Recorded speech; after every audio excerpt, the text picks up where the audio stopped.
One push. That's all it took. One push, and 26 NASCAR Cup cars were done. Championship contenders, Daytona winners, a field of elite machinery worth tens of millions of dollars. All of it gone in under 10 seconds. Kyle Larson, the defending champion. Joey Logano, a three-time winner at this very track. Ryan Blaney, William Byron, all of them wiped out before lap 116. And the driver whose push started the chain reaction? He crossed the finish line in 7th place. But here's what the highlight clips won't tell you. This crash wasn't just bad luck, and it wasn't just Talladega being Talladega. Drivers are saying, on camera, in the garage, directly to reporters, that NASCAR's own car made this crash inevitable. And they've been saying it for years. This all went down on Sunday, April 26, 2026, at Talladega Superspeedway during the Jack Links 500.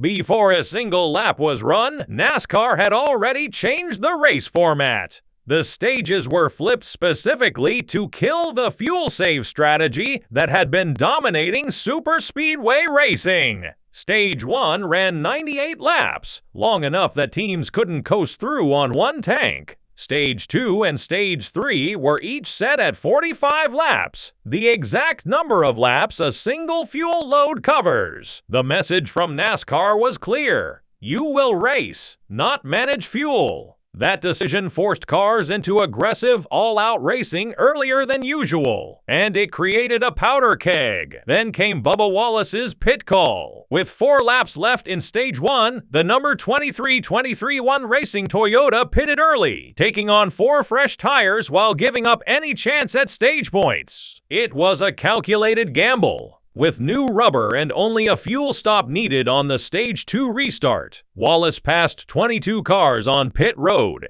and restarted near the front of the field. On paper, it looked brilliant. In reality, it put him exactly where the danger was greatest. By lap 115, the field was running 3 and 4 wide. Some cars were conserving fuel from the long first stage. Others were going flat out. Wallace was leading the middle lane.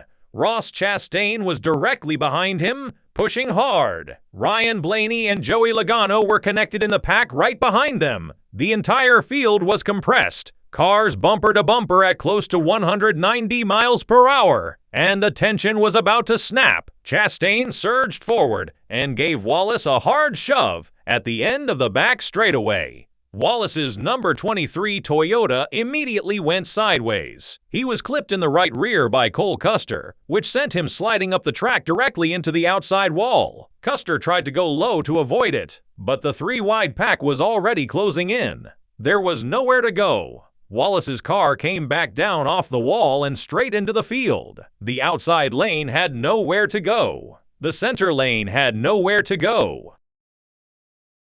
The inside lane had nowhere to go. Within seconds, all 3 lanes were consumed. Tire smoke completely filled the track. Cars were stacking on top of each other through turn 3. A chain reaction that couldn't be stopped once it started. NASCAR threw the red flag at lap 116. The cleanup took 9 minutes and 58 seconds. Wreckers were on the track pulling cars that couldn't move under their own power. When the smoke cleared, only 4 cars had escaped ahead of the wreck entirely. Just 16 cars remained on the lead lap. The drivers who were done for the day included Kyle Larson, Joey Logano, Cole Custer, Ryan Blaney, Bubba Wallace, William Byron, Ty Gibbs, and Josh Berry. The full list of those involved stretched to 26 names: Austin Cindric, Austin Dillon, Kyle Larson, Brad Keselowski, Daniel Suarez, Kyle Busch, Denny Hamlin, Ryan Blaney, Chase Briscoe, Josh Berry, Joey Logano, Bubba Wallace, William Byron, Jesse Love, Cole Custer, John Hunter Nemechek, Eric Jones, Joey Gase, Tyler Reddick, Cody Ware, Ty Gibbs, Chad Fincham, Michael McDowell, Carson Hocevar, Connor Zilisch, and Shane Van Gisbergen. Read that list again. That's nearly the entire field, gone in one turn. Outside the infield care center, Bubba Wallace didn't deflect. Damn, nothing to show for it in the first stage. Don't want to have any DNFs. We have 2 now, just a bummer. We've got to figure out how to be pushed better. So, I take responsibility on that. We'll have a good debrief and figure out what we can do to make our Toyotas be pushed better, and maybe not have that happen. That kind of accountability is rare in a NASCAR garage after a wreck of this scale.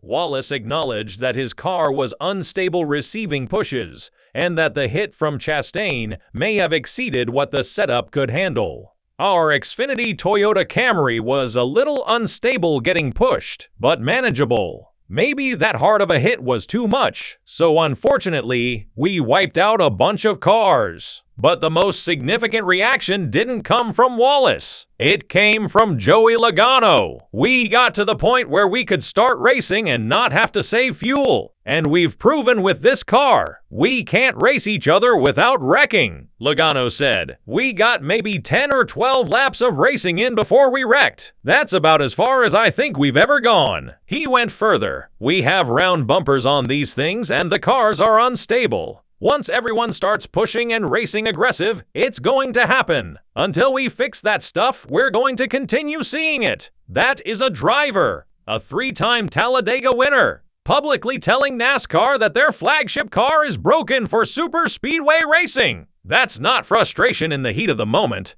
That's a structural criticism.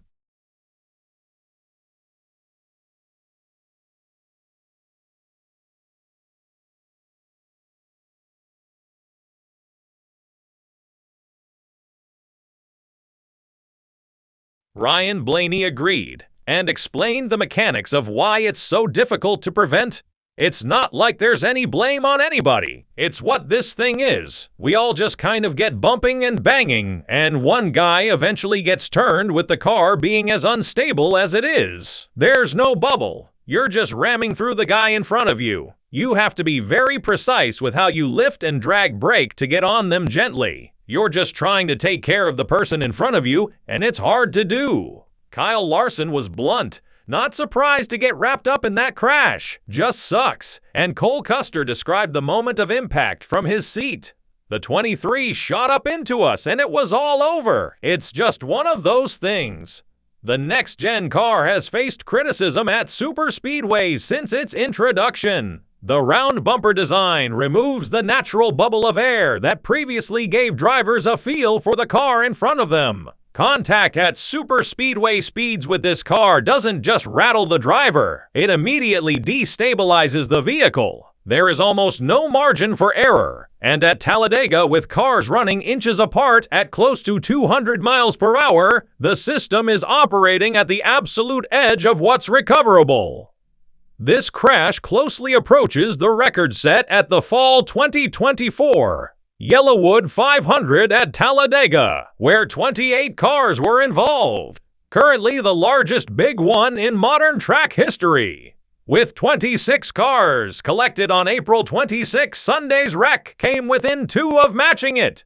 The championship picture also shifted. Tyler Reddick, who had announced a multi-year contract extension with 23XI Racing that same morning, was caught in the crash. His number 45 Toyota took damage, and he clipped the wall again, with 27 laps to go. But Reddick fought back, finished 14th, and still holds a commanding 110-point lead over Denny Hamlin in the standings. Out of the wreckage, one story stood apart.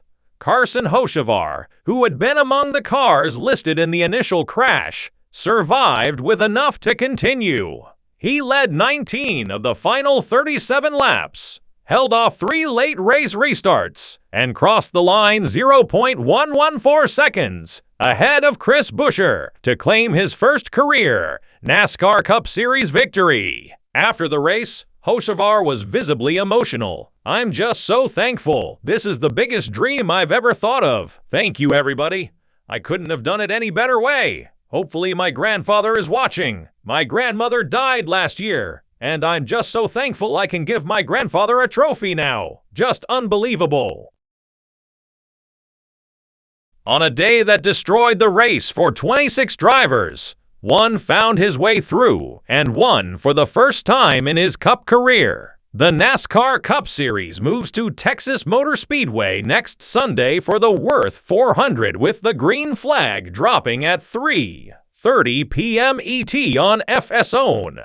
Joey Logano is the defending race winner. After everything he said about the next-gen car at Talladega, the question isn't just whether he can win again at Texas, it's whether NASCAR will do anything about the car before another superspeedway puts the whole field at risk again. If you want to know whether NASCAR actually responds to what these drivers are saying before the next big race, subscribe now, because the moment something changes, we'll be covering it.